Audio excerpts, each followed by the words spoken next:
Hey, welcome back to the Flex Diet Podcast. I'm your host, Dr. Mike T. Nelson.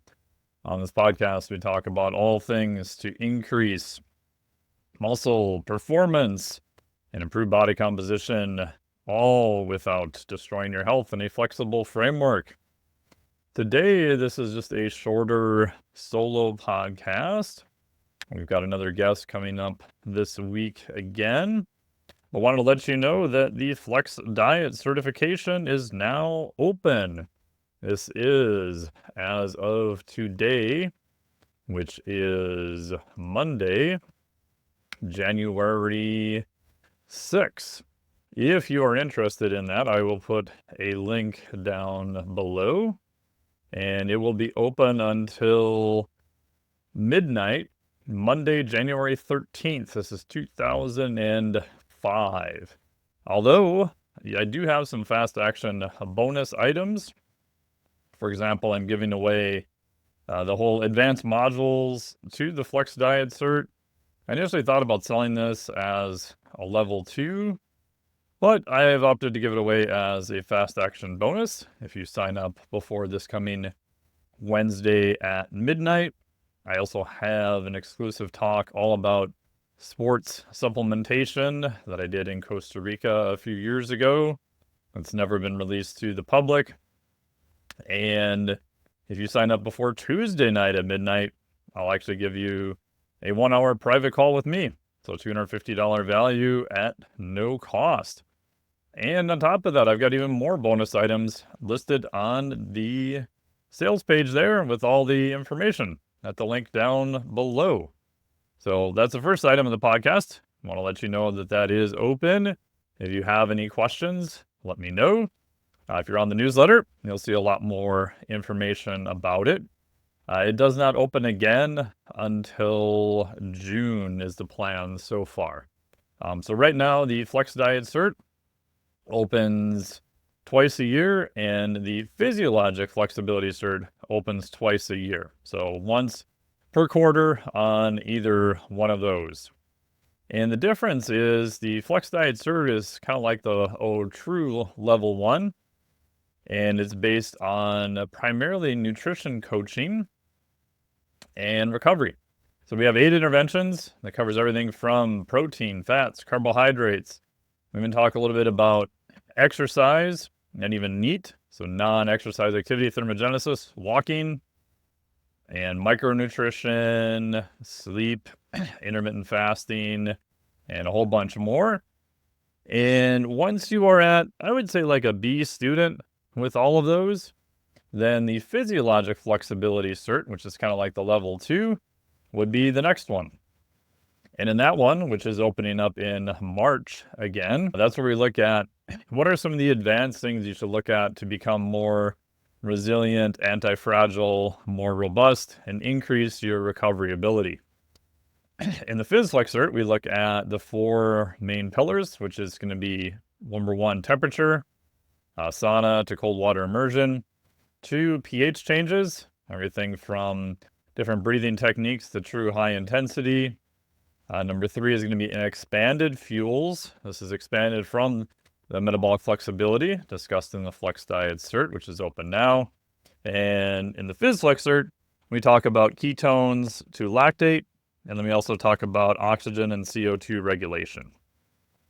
So I wanted to just highlight, because one of the questions I get a fair amount is, what is the difference between the Flex Diet Cert, which is open now, versus the Phys Flex Cert, which again will be opening in March in Q2. So that's the difference between those two. And the other main component I wanted to talk about is just the, I guess, overall framework at a high level of how these kind of play together and why I think it's useful. Yes, you can get results. The general nutrition coaching is you're either a macros kind of based coach or you do habits.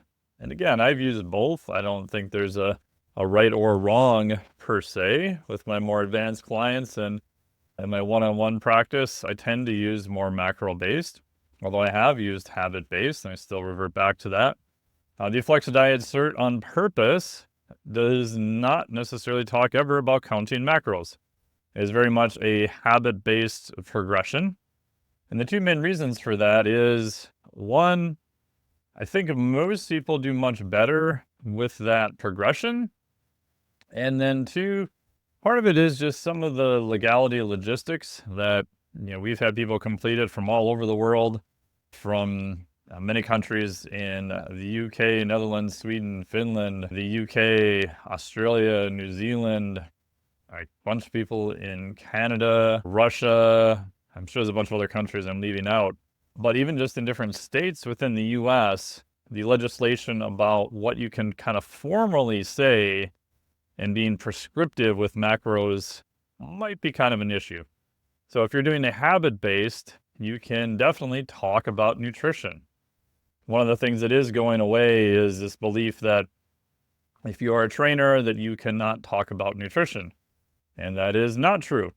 Now, it is true that unless you have a specific license, which in a lot of places is an MD or an RD or even some other different types of licensure, you can be a little bit more prescriptive with macronutrients. And again, depending upon your licensure, you may be able to prescribe certain diets for a medical reason.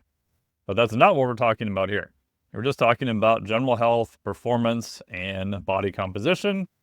And in every state that I've seen so far, again, this is not legal advice. Check with your own attorney. From what I have seen, you can still educate your clients on what are better nutrition and recovery and sleep things they should do, and have a system to hold them accountable. And I wanted to talk a little bit about the kind of higher level thought of why I did the Flex Diet Cert. It would have been more simple to just say, hey, here's a bunch of habits you should do, and we just grade clients on if they do them or not. But if we back up and think about what is the framework we're trying to do, my bias is twofold. One, we want to get clients the results that they're paying us for as coaches, of course. But number two is we want to do that in a way that's going to set them up for long-term success. And I think a lot of the sort of diet industry is just telling people to white knuckle their way through it. Now, again, this doesn't mean there's not going to be, effort, and this doesn't mean that it's always going to be 100% easy all the time. That's definitely not true. But I think we're doing clients a disservice by just slashing calories from them all of the time. And when they're done working with us, we expect that they are able to sustain this low caloric system or setup for the rest of their life. So with the Flex Diet Cert, the main goal is actually an expansion, not a restriction-based model. And in the interventions, it's all about telling clients, or possibly yourself if you're a fitness enthusiast, and we have about 60% of coaches that go through, and about 40% are just fitness enthusiasts who want to learn more for themselves, that these are the things you should do as an expansion. So for example, here's when you should eat more protein, here's how much, here's all the reasons why protein is important. Same thing with NEAT. Here's all the very cool studies on NEAT, which is actually burning more calories than formal exercise for vast majority of people. Things like walking, twitching, and moving around. Those are incredibly important for general health and for body composition. Even sleep. Here's how to get better sleep. Here's how to sleep more. So the emphasis is on teaching people the action items they should do, not necessarily making them feel bad all the time and saying, oh, just stop eating Oreos.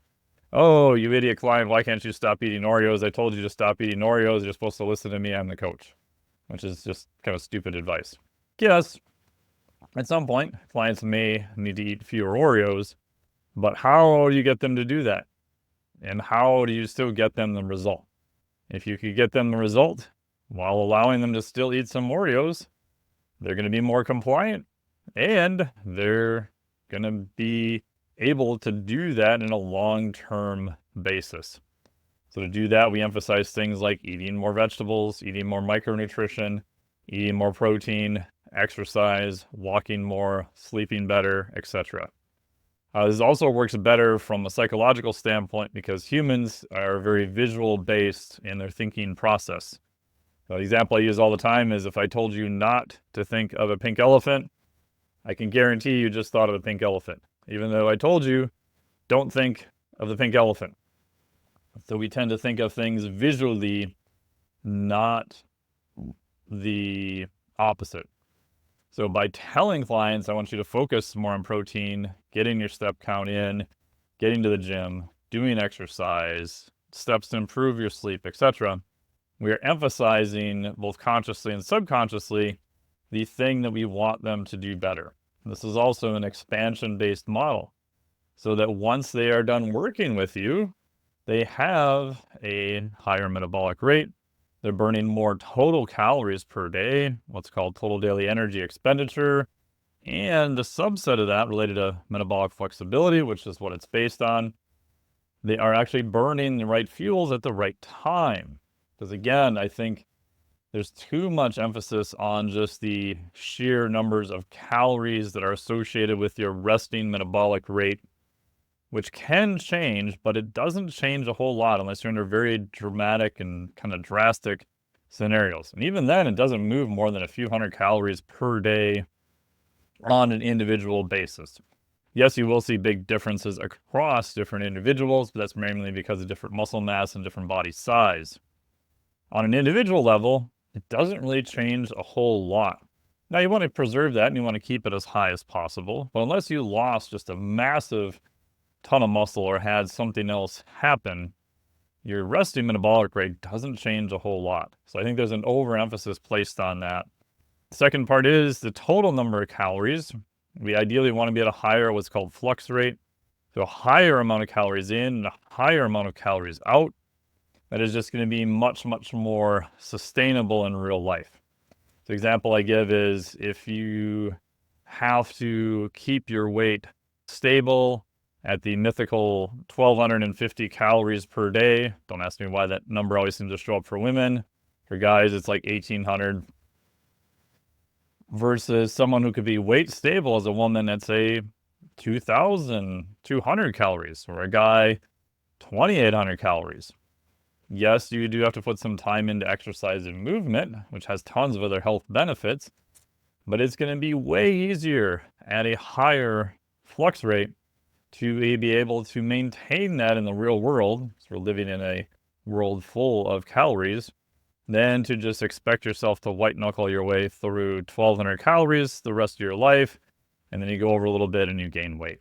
The subset of that is teaching people how to use fat as the correct fuel when needed and still use carbohydrates as a fuel when needed. So when you're doing your low intensity cardio or doing some walks in the morning, ideally you want to be able to use fat primarily as a fuel, and even just low intensity neat movement during the day. However, you still want the ability to upregulate and to use carbohydrates during the time that you're doing higher intensity exercise. Because you want to emphasize performance, most people have some performance goal, even if it's just lifting more weights in the gym, which is totally fine. That's awesome. Most people have a goal that they want to transfer to something else. I like doing a lot of kiteboarding and grip stuff. Maybe it's just play with your grandkids, play pickleball, go skiing on the weekend, etc. So performance for everyone, and my bias, is still going to be a priority. We want the ability to use carbohydrates to fuel that level of performance. So we want metabolic flexibility, the ability to use carbohydrates on one end of the spectrum, the ability to use fat on the other end of the spectrum, and the ability to switch back and forth.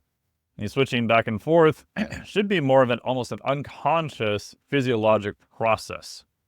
So that way, it makes it much easier for you to still have performance gains and to get a better body composition over time.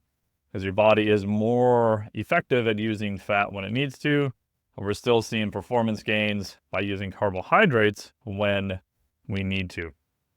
So again, I think there's been an overemphasis on resting metabolic rate, and just probably an overemphasis on just the total number of calories in and out, and not looking at doing that at a higher flux rate, and also teaching the body to use fat as a fuel and the carbohydrates as a fuel.